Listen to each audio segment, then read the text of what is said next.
Hi, and welcome to the OT is In, the podcast where we merge the worlds of education and occupational therapy to empower families like yours. I'm Sarah Collins, your host, an occupational therapist and a homeschooling parent.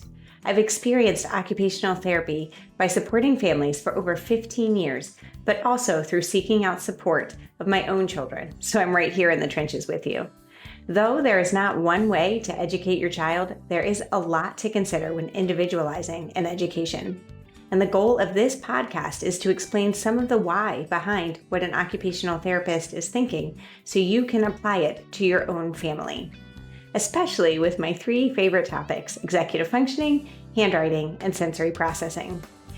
Each episode will be packed with practical tips, expert interviews, and real-life stories aimed at helping you to create a supportive learning environment for your child.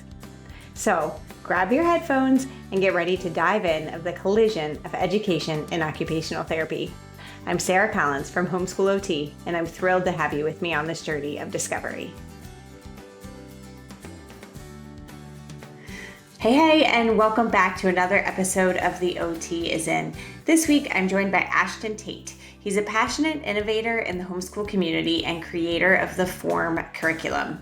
Ashton takes us on a deeply personal journey, sharing how his own struggles with health, self-confidence, and weight in his teen years inspired him not only to transform his own life, but the lives of countless children and families across the country. After losing 130 pounds and discovering a healthier way to live, Ashton channeled his knowledge and experience into creating practical, empowering resources for young people. He highlights the importance of body awareness, approaching nutrition without guilt, focusing on rest, and building a community of support. These are all valuable lessons for families, some that we talk about frequently here on the OT is In, and especially for those kids who must understand the why before they are willing to participate. Together in this episode, we explore how to keep health education simple, actionable, and accessible for kids. So whether you're a homeschooling parent, an occupational therapist, or simply someone wanting to help kids build lifelong healthy habits, this episode is packed with empathy, practical advice, and a whole lot of encouragement. So let's dive in. Hey, how's the weather where you are? It's cool over here now that fall's coming in. Guys, this is a question that we get asked every day, but for kids, it can be so much more. Weather can spark conversations that build social skills, help kids notice their body's responses through interoception, and even deepen their sensory awareness as they explore sound, light, and movement in nature.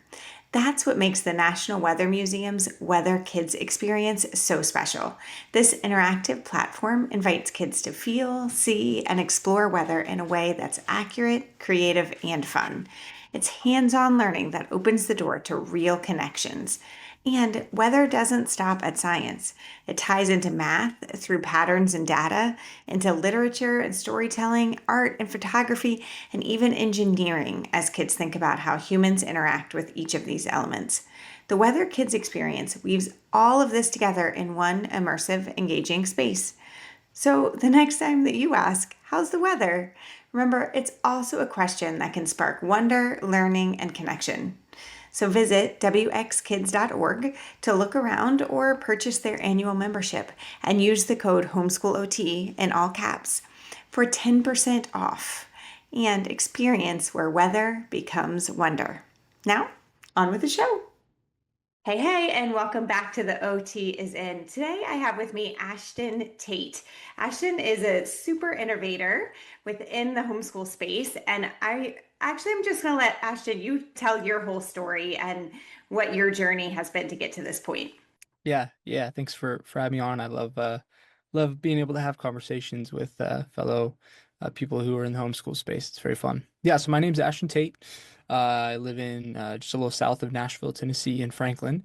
Um, I have an amazing wife. Her name's Kelsey. She is a nurse practitioner, and so we're kind of both in kind of the health, Yeah. keeping people well, kind of space and everything. But yeah, some of my story, I grew up in public school actually, and yeah, for years, just really from the time I was in really like middle school, up through high school, I just really struggled with health, taking care of myself.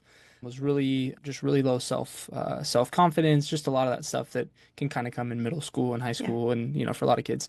And yeah, I ended up being, gosh, by the time I was mid high school, I was about 300 pounds actually, and yeah, just struggled with health for years, and didn't really understand how to take care of my body and what I needed to put into it, and all that stuff. And then on top of that, all the growing and maturing Yeah. and being in school with other kids, just that all that dynamic. And so yeah, just out honestly taking care of myself and health, when I was in middle school and high school was really tough. And so by the time I graduated high school, just really started understanding, and a lot of that started making sense to me because of some other leaders in my life and friends. And yeah, and I ended up losing by the time I graduated senior, or by the time I graduated high school as a senior, I was about, I think I lost like 130 pounds. And so Wow. yeah, Yeah. yeah, it was kind of the final kind of transformation. And so I ended up, yeah, losing all that weight and just really starting to understand how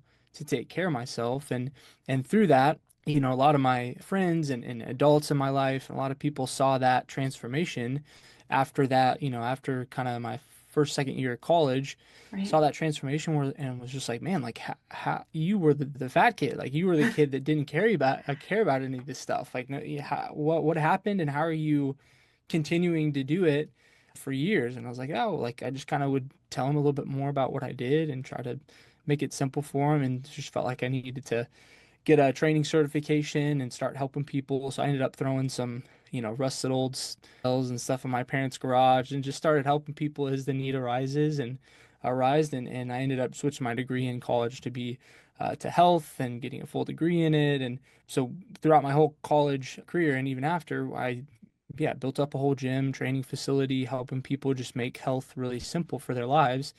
And then COVID hit, and Yeah. that didn't go so well with in-person, Nope. training and gyms, right? And so yeah, we ended up going fully online and just kept hearing over and over and over again from our adult clients, like, man, I wish somebody would have taught me this stuff when I was young. And by then we had made this really simple method for how to live a healthy lifestyle to make it simple in the busyness of life and how complicated stuff can get. And people would just be like, man, I wish somebody would have told me this when I was in school, and I wouldn't have had to live 50 years of my life Trying doing to it the wrong figure way. out like what's next and what's the next fad Yeah, is, right? totally. And so we yeah, felt like we needed to create a curriculum for kids to teach them those principles that we were teaching our adults, but simplify it and make it available for kids so that by the time they graduated, they would have a simple foundation and understanding of how to take care of their bodies, and how to think rightly, about how to take care of their body. So we created that. One of the pastors at my church, actually, he writes a lot of curriculum for different companies, and he's an amazing kids author and stuff like that. And so he helped to script a lot of the content out for kids. And so we, yeah, put together an entire platform and continue to add to it, of just how to make living a healthy lifestyle very simple, how to build that foundation while you're young. And so we work with homeschool families all over the country now, and we work with hundreds of schools all over the country as well, just to, yeah, again, helping kids build that foundation. So yeah, that's a little bit about That's some of my a story. beautiful story of, how you were inspired by your own journey, but then also recognized kind of where the need is within our community and now are serving thousands, thousands of people. That's really, Yeah, really amazing. So yeah, here at Homeschool OT, and obviously as an occupational therapist, what I look at is how people occupy their time, right? That's what occupation is. And when kids are struggling with that, then how to come alongside of them and support them. So if we're thinking about nutrition, body awareness, but really just understanding what's going on inside of our bodies and how that impacts everything from sports, handwriting, like everything. So, can yeah. you give me kind of what your definition of body awareness is and how it relates to fitness? Yeah, I think, when I think of fitness and the body, I think in our culture in this day and age, there's all this pressure, and a lot of it, taking care of ourselves, is based out of guilt, right? And Yeah. oh man, I have to do this, and I have to do this diet, or I have to work out, or else and it's just like, it's all the stuff that's put on us, right? Instead of really that word fitness is how can I be fit and able to do the task at hand or what I'm called to do or whatever I need to do in that season. So I think for, with body awareness, I think it's really just an understanding of, okay, how am I feeling right now?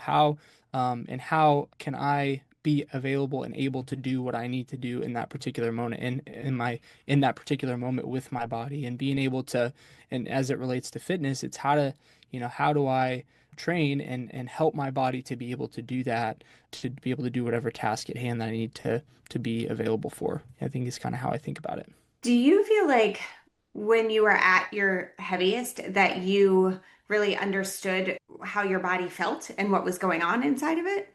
I mean, yeah, I was really addicted to food at that point Okay. too. It was a lot of Hmm. for it for me. I mean, I was pretty active at that Okay. in that season of life. I did wrestling, I did baseball, I did football, and so a lot of it was just eating whatever I wanted. And you would be shocked at some of my stories, but yeah, I think I knew like, Okay. man, like I shouldn't be eating like this, and I shouldn't be weighing this much, and I shouldn't be, but I didn't really know what to do. Like a lot of, Okay. I mean, all my football coaches, for example, they were all 300 something pounds too, Yeah. and telling me to eat whatever I wanted to gain weight so I could be on the line. And so it's just like nobody really ever taught me a lot of that stuff. And my parents, like, they don't really live the way that I do now. They made great meals and stuff like that, but Mhm. there wasn't kind of the knowledge coming from the home either. And so it's I could feel something was not right with that, but I don't really know what to do. And then you're a teenage boy and you are hungry all the time. So what do Yeah. I need to, it was a complicated It's kind of, interesting. So, and the reason I'm asking that is because a lot of the students the families that I work with, they kind of struggle with understanding hunger cues, thirst cues, like really knowing what is going on inside of their body. If we think about yeah, even in the stomach, it could be, am I hungry? Am I thirsty? Do I need to use the restroom? Am I nervous? Like all of these things can be within, totally, the belly. And if you can't actually decipher that the totally. term for it, OT speak, is interoception. I feel like there's big pieces that really affect our fitness. Yeah. Yeah, it is especially with on the nutrition side of things, Mhm. one of the things we talk about is food as fuel. That's what we talk Okay. about in the curriculum is food as fuel and food is fun. So instead of having this mindset of cheat meals and oh this is bad to eat the, sweets or it's bad to we really talk about how to balance that out, right? Most of the time, like a car needs gas to go, right? Our Yeah. bodies need good quality food and good fuel to be able to function properly. So we teach about that. What does that look like? Fruits and vegetables and proteins and carbs and fats and all those things. And then we also talk about food is fun, right? Sometimes it's okay to celebrate and enjoy and feast with family and friends, and that's okay Right. sometimes. Most of the time, fuel. Some of the times, fun. And so it's really how do we balance that and know how we're feeling, but how do we be intentional with that, right? If you put gas in a car, you have to intentionally pull over into the gas station, take the thing out, press the button, put the gas thing in. And I think a lot of times it's just really helping kids to be aware of, hey, are you actually hungry or are you bored? Yeah. Do you actually need that food or do you just like the taste of it? And it's just really understanding and being intentional and aware of, hey, what does my body need? And then how Right. do I get, what in my body, what it needs properly in the season. And everybody's a little different and everybody, has different needs based on their size and age and stage and so yeah, it's just how do we help kids think rightly about those things and practice those things from a young age so that when they don't grow up, they don't have to struggle with a lot of those Yeah. different mindsets and things. There's two beautiful things that you just said there that really were like, ooh, yes. One is that, you're kind of posing the question back so that kids are understanding it, but it's more like it looks like that you're coming alongside and collaborating rather than being like, don't eat this, don't eat that. No, but instead, let's get curious and ask questions like, are you really hungry? What does that feel like? And describing that. And the second thing that I really loved was like how you're kind of empowering for, so if we're asking this question and then helping them to make a decision and saying like almost categorizing food as fun or fuel, and that's okay. Both are fine. So let's see where this is today. Yeah, absolutely. So are there intentional ways that you could say that families can be working with their kids on, kind of being able to separate those two things and have these discussions with their kids? Yeah, I'd say part of it is just keeping it really, really simple. Yeah. I think that's what we fight against all day, every day, right? We fight the culture, right? And Mhm. all the new fad diets and the social media trends and all the stuff. I mean, you go on Google. Last time I went on Google, and this was probably a year and a half ago, so it's probably even more now. But last time I went on Google and searched how to be healthy, I think it was like 9.6 billion results. It's just like, Yeah. what are we supposed to do with that? What are Right. kids How do you know supposed what's to do right? with that? And Yeah. exactly. I I agree. mean, even when I was in school, I mean, I have a full degree, college degree in health, and one textbook, I'd have one textbook one semester in a class, and it would say, this is the best practice of how to do this. And then the next textbook would say, no, this is the best. And it's just like, Yep. these are like college level courses. If the college level courses can't get this stuff straight, like, I'm telling how are you, we supposed to? yeah, like literally yesterday, my son is a hockey player. He's 14 now. He's kind of actually in that spot where he's like trying to put on some weight. He needs to be bigger, faster, stronger, is what, Hmm. he's talking about. So we're really looking at his diet, what to eat. And he's like, am I supposed to use butter? Am I not? I don't know. And I was like, dude, it depends on what your source is, because two things are going to tell you two very different, and how you decipher that is Yeah. really hard. It's hard for me as an adult. Yeah. So for sure it's hard Yeah. for them as kids. Yeah. Yeah. And so I mean, so to answer the question that we were talking about, it's how do we keep it simple? Right. How do we make it very simple? Because a lot of like, so the curriculum that we use is called the form curriculum. And so FORM is the four pillars that we teach kids and that we recommend that parents teach their kids when it comes to healthy living. So F stands for functional fitness. So how do we have, and really the goal is to have a simple routine in each of these areas in every season of life. And if you do these four things, most of the issues that people come across, most like 90% of that you're gonna go away with, right? It's, Right. all the little tiny, should we use butter? Should we not use this or this little thing? It's like all that is like minor, like little tweaks and little things. If you do Yeah. the four things I'm about to say that we teach kids, most of the issues that people have go away. Hey, it's Sarah, popping in for a quick minute to share a resource that I'm genuinely excited about. The FORM, or FORM curriculum from Form Education. If you're looking for a biblically based health and PE curriculum that supports your child's whole development, this is it. FORM gives you everything you need in one place. There's animated videos, devotional and teaching guides, movement videos, and auto-graded assessments, all designed to help your kids grow, not just physically, but in their faith and their self-awareness as well. It can be used within the home or as part of a co-op. Guys, I'm the gym teacher for our co-op this year for third and fourth graders, and I can't wait to get started because I know I'll be providing really great lessons, and it's going to help to give them fitness, nourishment, information on rest, and it's all designed not just for right now, but what will plant seeds for a lifetime. And it supports the developmental principles that we talk about all the time here on the OT is In, like interoception, so understanding what's going on inside the body, motor planning, and grasping the why behind movement, not just the what. It's thoughtful, therapeutic, and it's rooted in truth. Getting started is easy, guys. Get instant access to preview the materials, review what's inside, and then you can purchase with confidence. We only get so much time with our kids, and Form helps make every moment count. So learn more at formeducation.org. Now, back to the episode. Welcome back. So Ashton is going to dive into what those four, parts or four forms are that are going to help us to be intentional with our kids. Yeah. Yeah. So number one is functional fitness. That's the F of the form method. So functional fitness is just how do we have a good, simple routine of movement consistently in our life. And so it's moving and training our bodies hard. And I'm not saying in a extreme bodybuilding weird type of way, but exercising in a challenging way that spurs growth, right? Whether that's cardiovascularly, whether that's with your muscles or flexibility or whatever we're doing there, but having a consistent routine of movement in every season of life. So that's number one. Number two is called optimal nourishment. So how do we have a simple routine around nutrition and how we fuel our body, right? And so the food is fuel, food is fun. Those are two of the principles and lessons that we teach in that pillar.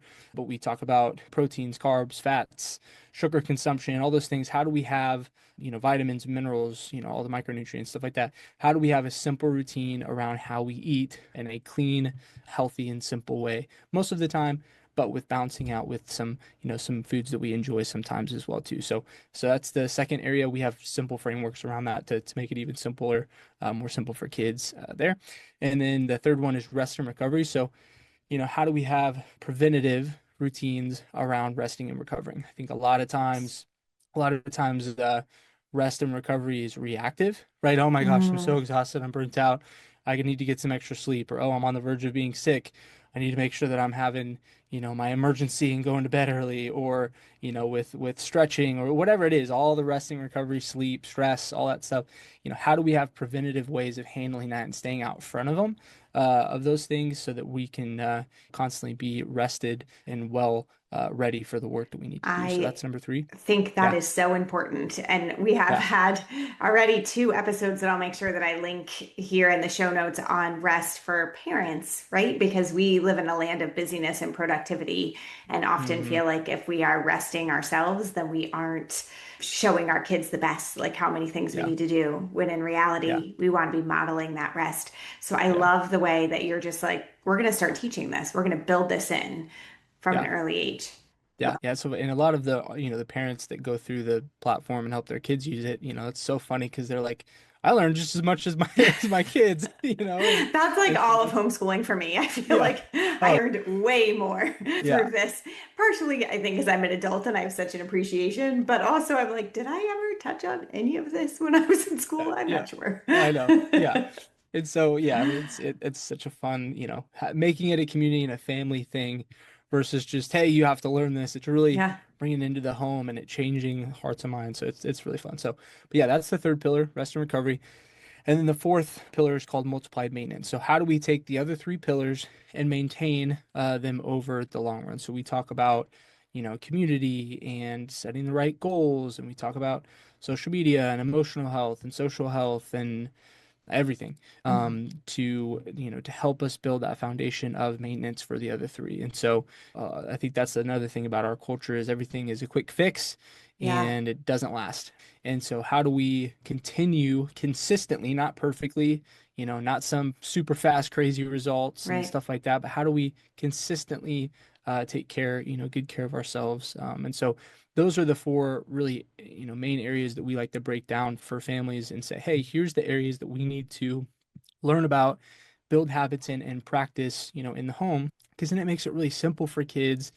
And here's the thing, your kids may not 100% love every single little thing that you're going to teach them with this. They may not always want to eat their veggies and all, but what's going to happen is eventually when they're 25, 30, 40 years old and they got three kids and a full-time job and they're going to remember and they're going to say, "Man, I've really kind of let myself go a little bit in this stuff. Like, what do I need to do?" And they're going to think Yeah. back, "Oh, the four pillars," and it's that simplicity that I think part of it is just planting seeds and Yeah. helping them to see the example in you, not perfectly, but helping them to see the example in parents, and then breaking it down into that simple method so that when they do come up against challenges, or when they do see, wow, like I'm not 18 anymore, like I need to start really focusing on this stuff, that'll be in the back of their head, and they'll really be able to, have some actionable things that they can do.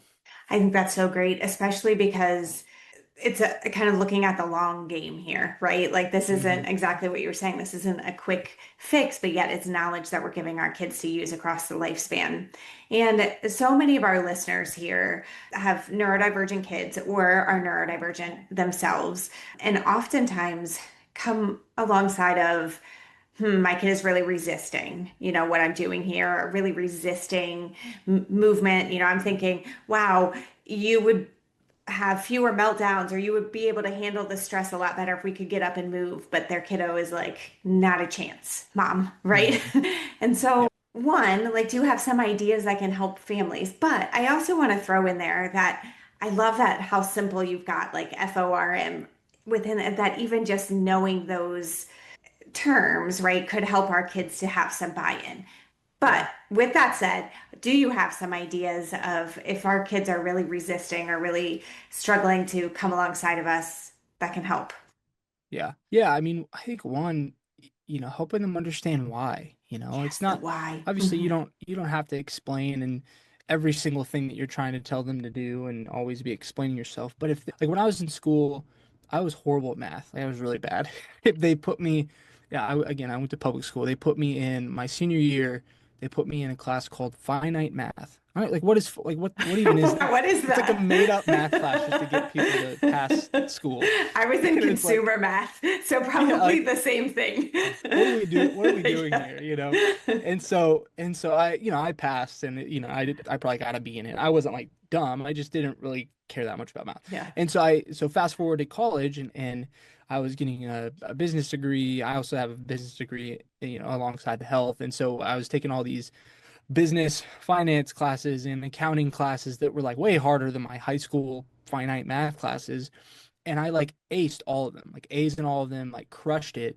And it was just because I knew why. It was Yeah. like, oh, this math problem or this thing that we're talking about, when I have a business or when I do this, like, here's how it's going to equate to me being successful in what I feel called to do. It's like, oh, okay, like that makes sense. I'll learn this formula or I'll learn Yeah. this thing. And I think for a lot of kids, why do I need to move? Who cares? Like, why can't I just sit here and chill and play video games? I used to be, that was the other thing. I used to be addicted to video games. I played video games for 6 to 8 hours a day, and so that wasn't helpful either. And so, Right. it's helping them understand why, um, in the first place, that any of this matters. So I'd say that's number one.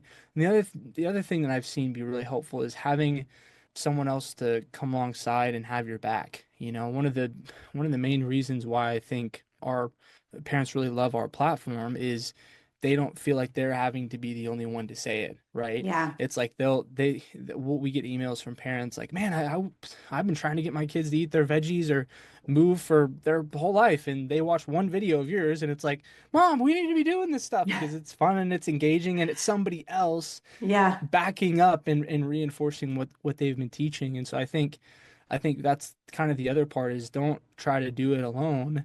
Whether you have another example in your family to help, or obviously our curriculum is great. I mean, have something to back up what you're saying, help them understand why and see the importance, and then also help yourself by having someone have your back. We've seen those two things help a lot. Yeah. That makes so much sense because even, as adults, when we're looking at stuff, it always is helpful to have an accountability partner or, someone who Hmm. you really can discuss ideas back and forth with. And I would say, from an OT perspective, body scans are also really helpful. So, like, how does your head feel right now? How do your shoulders feel? Where are your shoulders? Are they scrunched up? Like, look at your face in the mirror. How is your face feeling? What is it showing? Like, are your eyebrows, clenched or are you relaxed? And then going all the way down the body and doing that before, and then also doing this like one after you move, but then also it could be like a weekly thing and writing down some of those answers to be so you can see a difference that isn't just numbers on a scale or that but still is somewhat quantitative because you can look at Yeah. what those words were. I Yeah. just love this so much. So, Ashton, thank you so much for being here. Can you tell people where to find you and where to find this curriculum as well? Yeah, yeah, it's called the FORM curriculum, FORM. You can go to formeducation.org. That's formeducation.org. We have a bunch of free materials there you can check out. We have our some different devotional guides. You can get a full like preview of the entire platform, and we really try to give a lot away just to help families. So yeah, that's where they can find us. Awesome. Thank you so much. Yeah, absolutely. Thanks for having me. Thanks for tuning into the OT is In. If today's episode got you thinking about some of the underlying skills in handwriting, whether it's how your child holds a pencil, how they sit at the table, or how they move through their day, I've got a resource just for you. You can now download the Motor and Handwriting Assessment at homeschoolot.com. It's a quick and easy tool to help you figure out where your child is thriving and where they might need a little support. So just head to homeschoolot.com/shop to grab your copy or find a link in the show notes.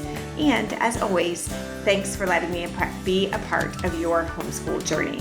Remember, the OT is always in, and I am so glad that you are here.